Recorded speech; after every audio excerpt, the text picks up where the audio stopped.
Et Naomi Wolf, qui est journaliste d'investigation, écrivain, qui a été, vous savez, en fait, c'est une femme qui était très connue dans le gratin, on va dire, dans l'élite américaine. Elle a été conseillère de campagne de Bill Clinton, de Al Gore. Elle a écrit des livres à grand succès, comme La fin de l'Amérique en 2007. Grand succès américain, j'entends bien, hein.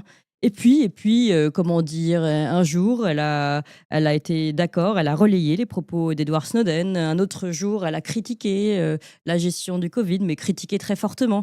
Et donc, elle s'est rapprochée de Robert Kennedy Jr. Elle fait partie maintenant de son équipe rapprochée, de conseillère. Et puis, en tout cas, elle fait partie de son microcosme, on va dire.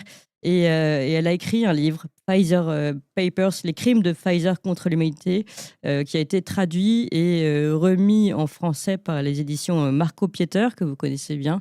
Eh bien, ce livre, nous l'avons reçu, et donc cette personne ne parle pas français. L'interview est donc, comme je vous le disais, gérée par Renaud Bochard, notre chroniqueur US. Je vous propose d'écouter cette interview en exclusivité. Franchement, c'est une exclue de Toxin, ici et en français pour vous, Naomi Wolf.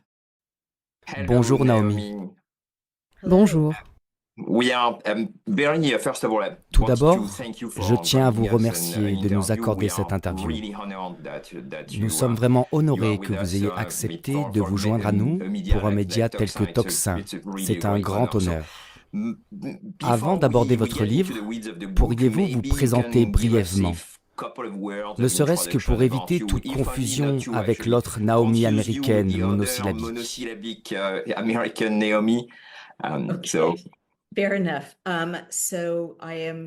Très bien. Je m'appelle Naomi Wolf. J'ai un doctorat en poésie victorienne de l'Université d'Oxford. Je suis auteure d'ouvrages non romanesques.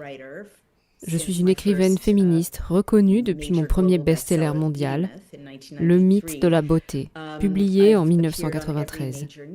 Je suis apparue dans tous les grands médias d'Europe occidentale et d'Amérique du Nord.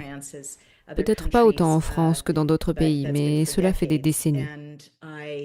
J'ai tenu 4 chroniques, notamment dans le Guardian et le Sunday Times de Londres.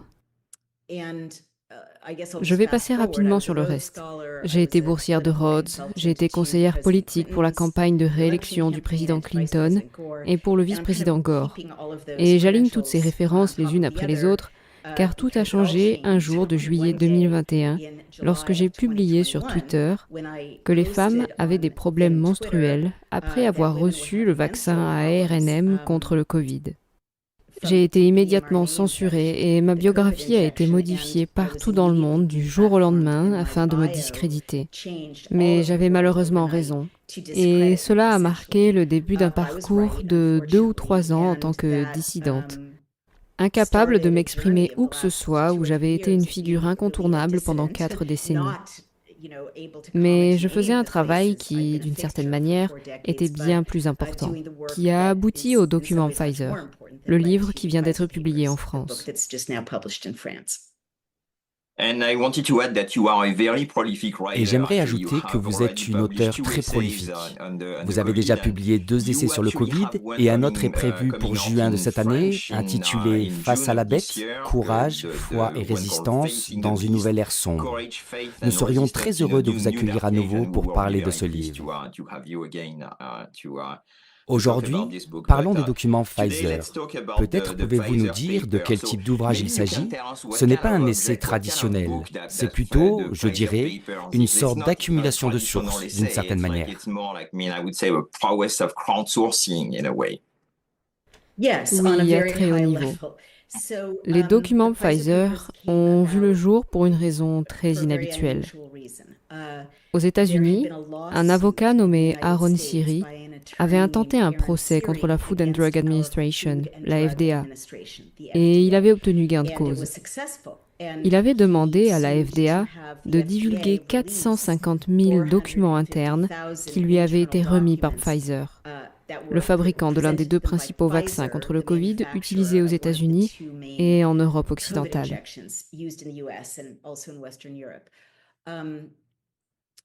La FDA a demandé au tribunal de garder ces documents secrets pendant 75 ans.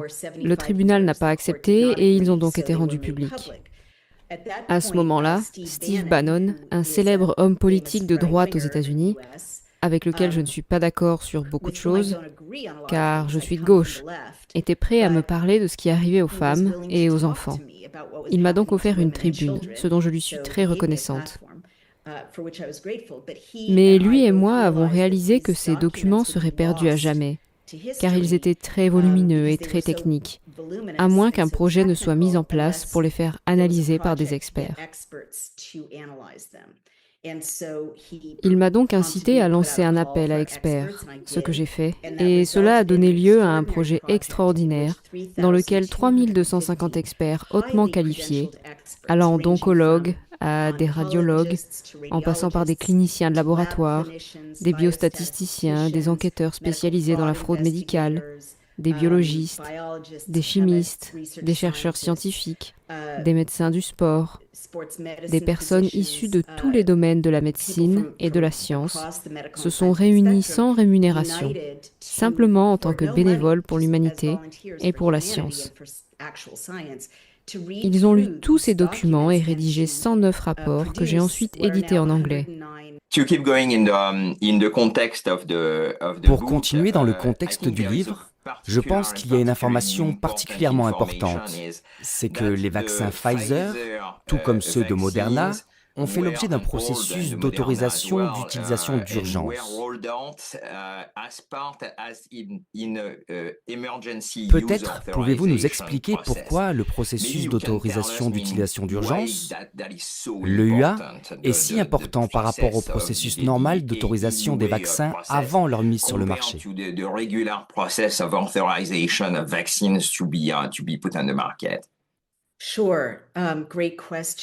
Bien sûr, excellente question. Cela signifie qu'en général, les vaccins qui finissent par être commercialisés doivent passer par un processus de tests et d'essais, ainsi qu'une surveillance à long terme. C'est-à-dire qu'il faut observer ce qui se passe chez les humains et les animaux pendant plusieurs années. Un processus qui prend généralement entre 12 et 15 ans.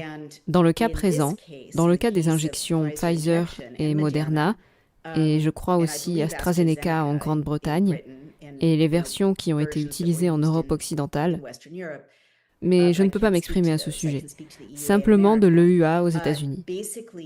En gros, l'argument avancé par les grandes entreprises pharmaceutiques, d'abord à l'administration Trump, puis à l'administration Biden, était que l'urgence et la gravité du Covid étaient telles qu'il fallait accorder une EUA, c'est-à-dire, comme vous l'avez dit, une autorisation d'utilisation d'urgence, qui revient à dire que rien de tout cela n'était nécessaire. Peu importe le nombre de personnes que cela pourrait tuer, quels que soient les effets secondaires futurs, quelles que soient les réactions indésirables graves que cela pourrait provoquer, cela n'avait pas d'importance. Il était plus important de le mettre rapidement sur le marché. Et donc, en gros, le UA dit que c'est bon. Vous n'avez pas besoin de prouver au fil du temps que c'est sûr et efficace. Nous allons simplement le déclarer sûr et efficace et le mettre sur le marché. C'est pourquoi beaucoup de documents de Pfizer sont appelés études post-commercialisation, parce que nous étions les essais. Ils l'ont mis sur le marché en novembre 2020. Et les documents Pfizer couvrent la période de novembre 2020 à février 2021. Donc ils observaient pour voir ce qui allait se passer. Mais ils ne nous le disaient pas. Ils disaient que c'était sûr et efficace. Ils auraient dû le retirer immédiatement du marché. Car ce qu'ils ont constaté au cours de ces 3 mois sont 12 125 décès. Et ce sont des décès que les médecins des patients ont signalés à Pfizer, car les soupçons étaient si forts que le vaccin était à l'origine du décès. Plus de 140 000 effets indésirables graves chez plus de 42 000 personnes. Et ces effets secondaires n'étaient pas tels que les ont décrits le CDC, comme une légère fièvre, de la fatigue, des douleurs au site de l'injection. Non, il s'agissait de dizaines de milliers d'accidents vasculaires cérébraux, de crises cardiaques, de caillots sanguins, de caillots pulmonaires, de caillots dans les jambes, de thromboses, de thrombocytopénie, de lésions sanguines, d'événements neurologiques graves, de démence, de paralysie de Bell, de syndrome de Guillain-Barré, d'Alzheimer, de tremblements. Combien de personnes connaissez-vous qui ont maintenant des tremblements? D'horribles problèmes articulaires. Personne ne le sait, mais l'effet secondaire numéro 1 dans les documents de Pfizer est la douleur articulaire. Combien de personnes connaissez-vous qui ont subi une arthroplastie de la hanche, une arthroplastie du genou, qui se cassent la cheville sans raison, qui souffrent également de myalgie, de douleurs musculaires, qui se sentent tout simplement mal? Leurs médecins ne peuvent pas dire pourquoi. C'est l'effet secondaire numéro 2. Le troisième effet secondaire est le Covid, car en l'espace d'un mois, Pfizer a appris que les vaccins n'étaient pas efficaces pour arrêter le Covid. Des lésions rénales, des lésions hépatiques, des lésions oculaires, d'horribles problèmes cutanés, des problèmes dévastateurs du système immunitaire. Tout cela vient de Pfizer. Et je parle de dommages à l'échelle industrielle. Maintenant, nous constatons une surmortalité, des niveaux dramatiques de surmortalité dans tout le monde occidental vacciné.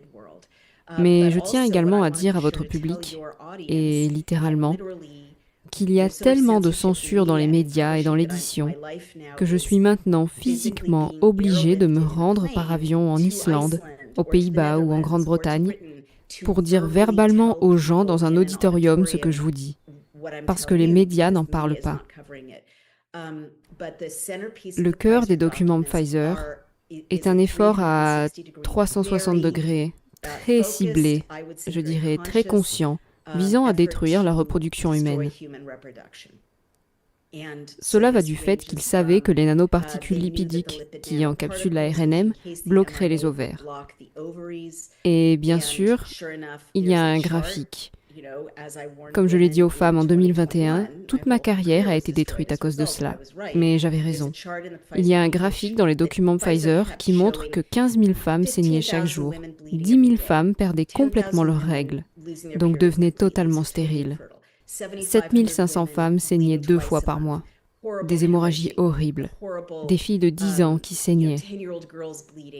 Des femmes de 85 ans qui saignaient après avoir été vaccinées. Des dégâts terribles au niveau des menstruations. Ils le savaient. Ils savaient qu'ils causaient des dommages au placenta.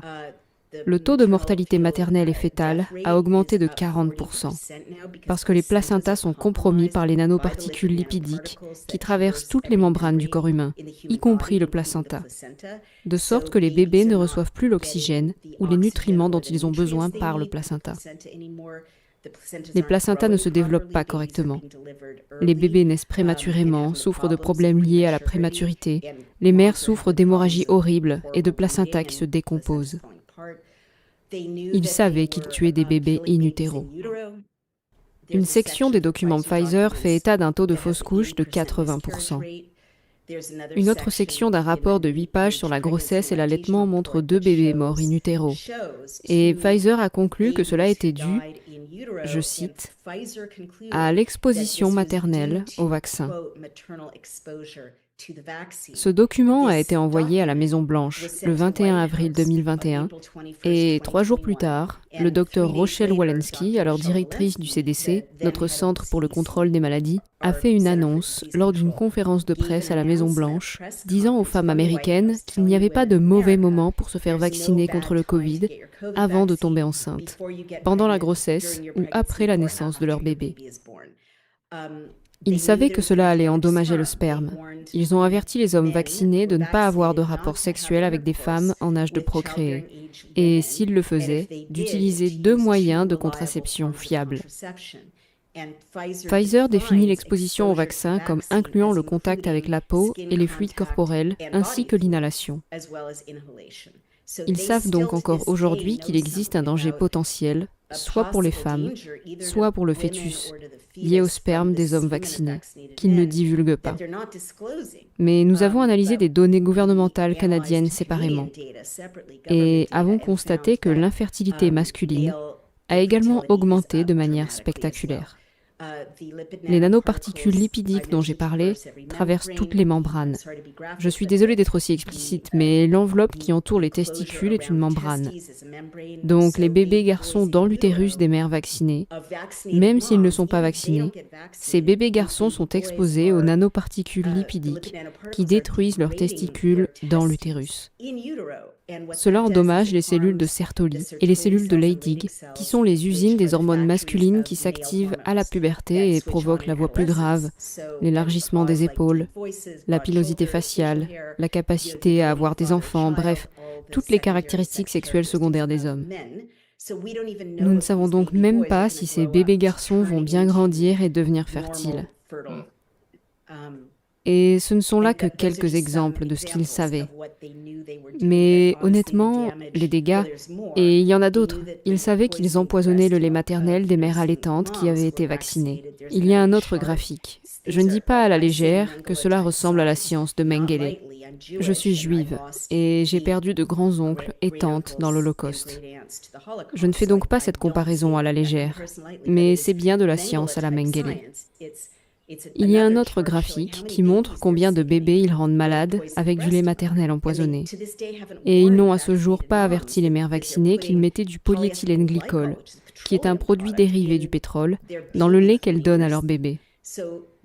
Ils ont donc un graphique montrant que tant de bébés allaités souffrent d'œdème, c'est-à-dire d'un gonflement des tissus. Tant d'autres ont de la fièvre, tant d'autres vomissent. Ceux-là sont inconsolables, vous ne pouvez pas les consoler.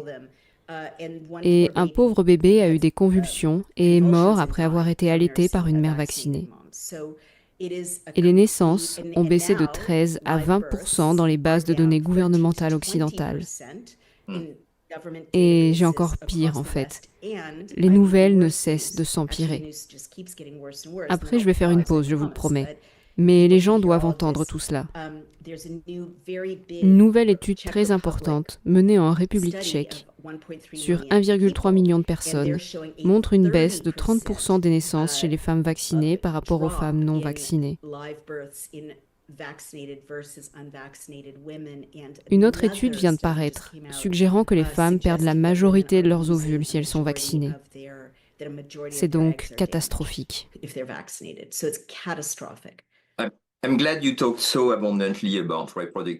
Je suis heureux que vous ayez parlé si longuement des effets sur la santé reproductive, en particulier chez les femmes, car je voulais aborder une étude récente publiée en mars, intitulée « L'impact des vaccins ARN messagers et des vaccins inactivés contre la Covid sur les réserves ovariennes ». Cette étude semble être la preuve ultime que ces vaccins ont bel et bien un impact sur la santé reproductive des femmes.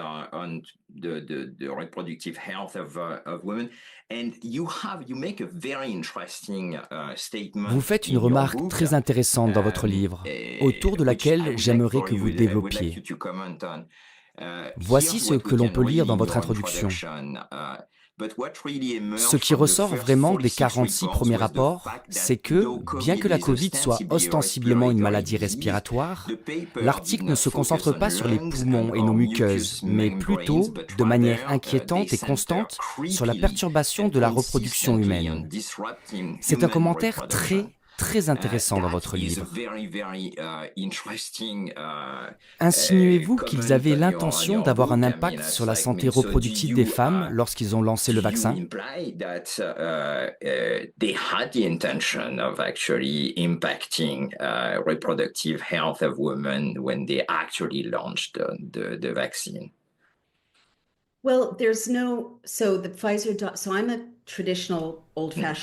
Eh bien, je suis une journaliste traditionnelle, à l'ancienne, et je ne vais jamais au-delà des preuves. Jamais, je ne spécule jamais.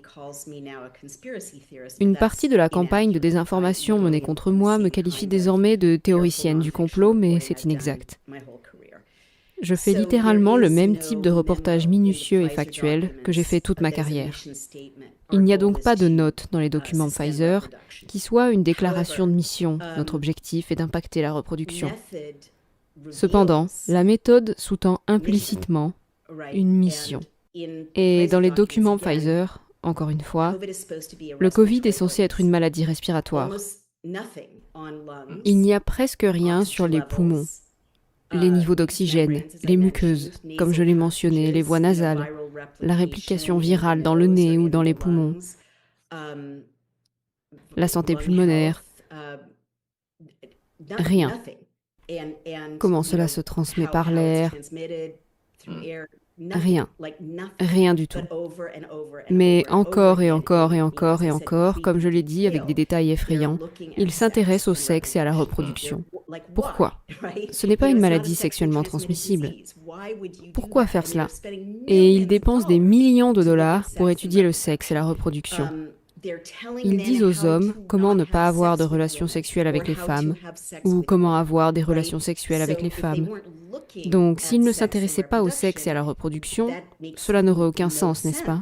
Je veux dire, je pourrais comprendre qu'on dise « ne serrez pas votre femme dans vos bras car vous allez respirer proche d'elle », mais ne couchez pas avec une femme en âge de procréer sans utiliser 2 moyens de contraception fiables. Je veux dire, les hommes qui vont dans les bars n'utilisent pas 2 moyens de contraception fiables. Juste un autre exemple. Ils ont accouplé des rats mâles vaccinés avec des rats femelles non vaccinés.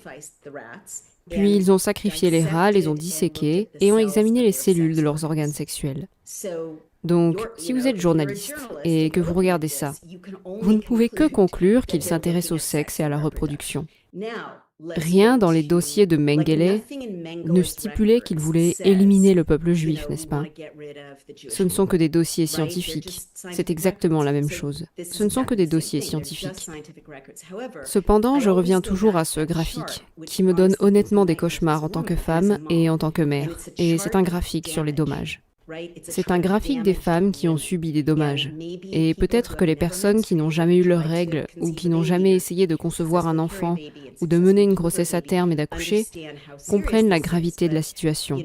Mais toutes les mères dans votre public vont comprendre. Toutes les femmes vont comprendre. J'espère. Et tous ceux qui aiment les femmes comprendront qu'il s'agit d'un graphique représentant des dizaines de milliers de femmes ruinées, rendues complètement stériles ou souffrant de saignements si importants que leur vie avec leur famille et leur mari est détruite. Et dans tous les cas, quand on saigne autant, on ne peut pas porter d'enfant. Je veux dire, littéralement, ces femmes rapportent que la muqueuse de leur utérus se détache de leur corps. C'est incroyable. Et des femmes décrivent des crampes semblables à celles des règles, simplement en étant à proximité de femmes vaccinées. Ce n'est pas si fou quand on sait que Pfizer définit l'exposition au vaccin comme incluant la respiration. La propagation est donc bien réelle. Il semblerait que Pfizer le pense aussi. Ce que je veux dire, c'est qu'est-ce que l'intention? Une fois que Pfizer sait, et il savait dès avril 2021, que rien que dans leur échantillon, ils avaient peut-être 35 000 femmes dont ils savaient qu'elles auraient des problèmes menstruels, qui seraient probablement incapables d'avoir des enfants ou de les avoir en toute sécurité, ou avec une fertilité compromise, ils savaient qu'il y avait un taux de fausse couche de 80%. Et ils ont envoyé ces informations à la Maison-Blanche, et ils ont continué. Cela fait maintenant 4 ans. Ils continuent à le promouvoir. Est-ce intentionnel? En tant que journaliste, je dirais que oui. Si vous avez quelque chose qui rend les hommes impuissants ou stériles, et que vous découvrez en avril 2021 que vous avez détruit leur capacité à avoir des enfants, vous avez détruit la capacité des hommes à avoir des relations sexuelles ou à être pères, et vous continuez pendant 3 ans, c'est intentionnel. Et je crois que d'un point de vue juridique, c'est aussi intentionnel. Cela fait beaucoup de crimes. C'est de la fraude, c'est du trafic. Nos corps sont victimes de trafic sans notre consentement, avec des obligations. C'est du trafic. C'est une atteinte grave à l'intégrité physique. Dans de nombreux États, c'est une forme de coups et blessures. Donc cela représente de nombreux crimes. Et il y a certainement complicité de stérilisation. Ces gouvernements et Pfizer sont coupables d'avoir stérilisé de nombreuses femmes et de nombreux hommes, maintenant que nous avons examiné les données pour les deux sexes. Et cette baisse des naissances, ils savaient que cela allait se produire et enfin, pourquoi ai-je été censurée pour avoir mis en garde contre quelque chose de très basique? Le genre de choses contre laquelle j'ai mis en garde toute ma carrière. Tout au long de ma carrière, j'ai été l'une des premières à mettre en garde contre les implants mammaires en silicone. La science n'est pas suffisante pour prouver la sécurité à long terme. Je fais exactement ce que j'ai fait toute ma carrière. Je suis censurée, diffamée dans le monde entier. Ma carrière est terminée, je suis devenue une paria.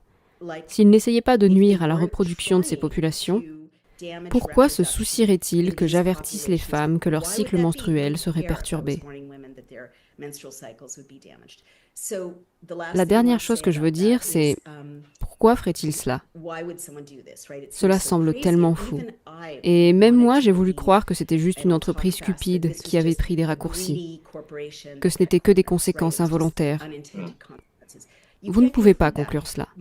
Mes recherches indépendantes ont révélé qu'en 2021, la Securities and Exchange Commission, la SEC, qui réglemente les entreprises américaines, a déposé un document officiel indiquant que Pfizer avait transféré la propriété intellectuelle du vaccin BioNTech, qui est le vaccin Pfizer, à la Chine. À la Chine. Il n'est pas question d'un individu chinois, d'une entreprise chinoise. Il est question de la Chine, le pays, c'est-à-dire le Parti communiste chinois. Ensuite, le PCC, par l'intermédiaire de Fosun Pharmaceutical, l'une de ses plus grandes entreprises pharmaceutiques, a créé 1 milliard de doses, pas pour un usage interne. La Chine prend un autre vaccin, mais pour l'exportation. Elle a ouvert 14 usines de distribution dans des districts d'Europe occidentale et 11 aux États-Unis. Cela signifie donc qu'à partir de 2021 et jusqu'à aujourd'hui, en Europe occidentale et en Amérique du Nord, si vous prenez un vaccin Pfizer, vous prenez un produit formulé, conditionné, distribué, testé et stocké par des personnes qui ont déclaré vouloir détruire l'Occident. Ils ont déclaré vouloir devenir la puissance hégémonique mondiale. Mon mari, qui a travaillé pendant plusieurs décennies dans les services de renseignement militaires, puis dans les services de renseignement, l'a souligné très tôt. Au début, je ne le croyais pas, mais il m'a montré tellement de preuves que j'ai dû lui donner raison. La Chine veut, et je ne parle pas du peuple chinois, mais du Parti communiste chinois. Ils veulent nos réserves alimentaires, notre réseau énergétique, nos terres agricoles, nos ports, nos réserves d'eau. Ils ne veulent tout simplement pas de notre population et c'est ce que nous constatons. En Europe occidentale, nous assistons à d'énormes migrations de personnes provenant de pays qui n'ont pas de tradition démocratique. Des migrations forcées. C'est la même chose aux États-Unis. Et ils n'ont pas besoin d'être vaccinés, du moins aux États-Unis. En même temps, vous voyez des obligations et des restrictions à la liberté en France et en Italie pendant le Covid si vous n'étiez pas vacciné. Des obligations professionnelles aux États-Unis pour la population native. Je suis la fille et la petite-fille d'immigrants. Je crois en l'immigration légale. Ce n'est pas une remarque raciste.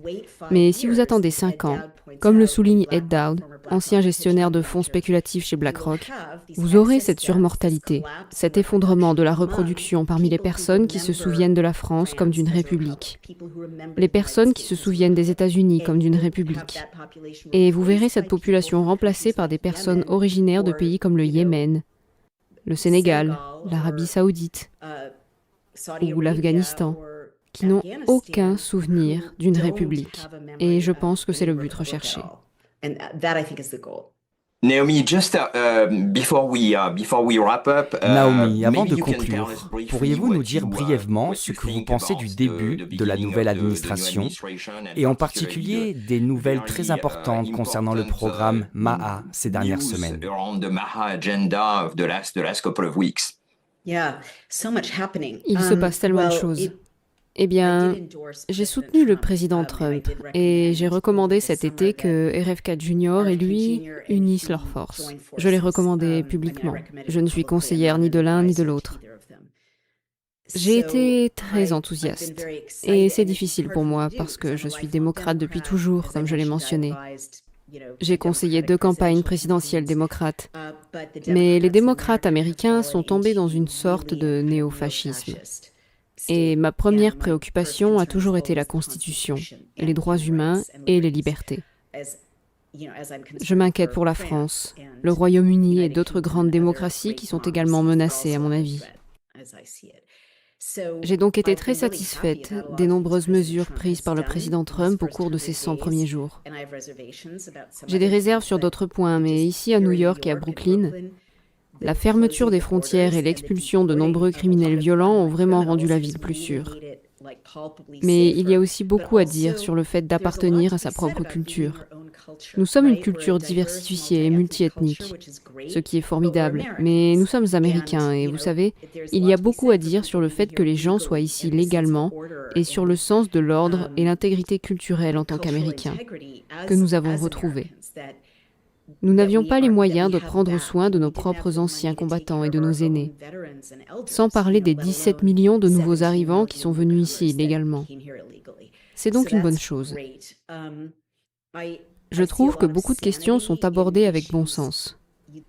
Vous pensez peut-être que ce ne sont pas des questions sérieuses, mais interdire aux hommes d'entrer dans les vestiaires des femmes ou des filles, ça me semble vraiment une bonne chose. Ça devenait bizarre. Et je soutiens les droits des LGBT. Mais ce que je veux dire, c'est que la gauche s'est tellement éloignée du bon sens que je pense que Trump est un bon correctif. Honnêtement, je sais que l'Europe nous en veut d'avoir cessé de payer plus que notre juste part pour la défense de l'Europe. Mais je pense que c'était un correctif salutaire. Et honnêtement, je pense que nous ne pouvions pas nous le permettre. Nous sommes en faillite. Je vais en Europe et c'est fabuleux. Tout le monde a des vacances et l'université gratuite et je me dis, pourquoi vous ne payez pas pour vos propres défenses ? Je sais que ce n'est pas populaire, mais nous pouvons être alliés tout en actualisant notre accord. Depuis la dernière fois qu'il a été actualisé, il y a des décennies, pour s'adapter à nos capacités actuelles. Tout cela est donc positif. Je pourrais entrer dans les détails de ce que je n'ai pas aimé. Je pense qu'Elon Musk a une présence catastrophique. J'ai écrit à ce sujet. RFK Jr. et Maha sont très importants. C'est une union de circonscriptions qui pourrait redessiner la carte pour 100 ans dans le bon sens. Parce que les nationalistes populistes et les mères de famille des banlieues qui s'inquiètent pour leurs enfants et l'environnement pourraient ensemble constituer une révolution imparable contre les mondialistes tyranniques et aider le reste du monde à lutter contre la tyrannie mondialiste. Donc, une grande partie de ce qu'ont fait RFK Jr., que je respecte énormément, et Jay Bhattacharya, mon ami, que j'aime et que je respecte, ainsi que leurs collègues, ils ont vraiment fait de très bonnes choses, en s'attaquant aux poisons présents dans notre alimentation, en rendant plus transparentes les informations sur ce que nous mangeons, en faisant pression sur les grandes entreprises alimentaires pour qu'elles assainissent leurs pratiques, en mettant en place de véritables essais cliniques en double aveugle, avec placebo, pour les vaccins et les médicaments, ce qui est énorme. Et ensuite, mettre fin, espérons-le, à la pratique qui existe aux États-Unis, et seulement 2 autres pays le font, qui consiste à payer les médias pour diffuser des publicités sur les produits pharmaceutiques. Tout cela est positif, mais il y a actuellement une lutte acharnée au sein de Maha, et je me retrouve au milieu de cette lutte à cause de ces 2 candidats, ou plutôt d'un conseiller et d'un candidat, Kyle Means et Casey Means. Je les critique vivement pour la même raison que j'ai critiqué Elon Musk. Je dirige une entreprise technologique et pour moi, ils sont en quelque sorte les chevaux de Troie de la Silicon Valley, pour mettre la main sur nos données. Donc cela m'inquiète. Je peux vous donner plus de détails si vous le souhaitez, mais pour moi, il s'agit de problèmes mineurs dans le cadre d'une réforme incroyablement saine, d'une administration qui était devenue incroyablement corrompue et enracinée.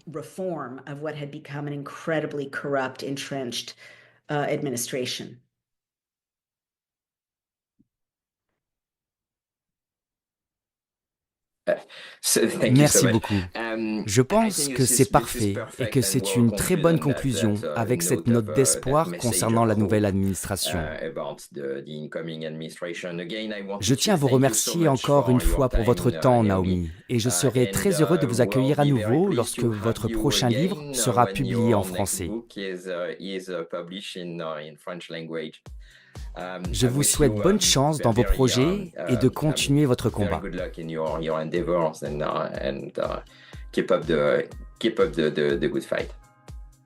Merci, je tiens simplement à vous remercier de m'avoir fait l'honneur de publier mon ouvrage en France et de m'avoir permis de parler de mon travail à un public français. Je vous en suis très reconnaissante, merci beaucoup.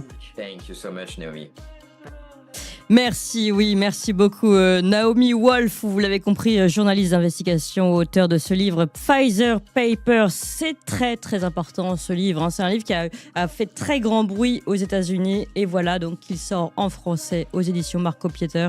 Merci à Naomi Wolf, merci à Renaud Bochart, évidemment notre chroniqueur sur place aux États-Unis, qui d'ailleurs agit beaucoup pour nous, sachez-le, hein. Il fait avancer la cause Toxin et la cause plus généralement des résistants français, pas que d'ailleurs, francophones, aussi aux États-Unis. Et vous en apprendrez beaucoup très très vite autour de tout ça. Mais les choses avancent aux États-Unis et aussi grâce à Renaud Bochart. Donc merci beaucoup à lui. Merci à ceux qui ont reconnu la traductrice Jeanne Traduction, merci beaucoup. C'est une excellente traductrice qui est une amie de la maison. Donc merci également à elle. Et puis donc, merci à vous tous, chers amis. On était encore une fois très, très nombreux.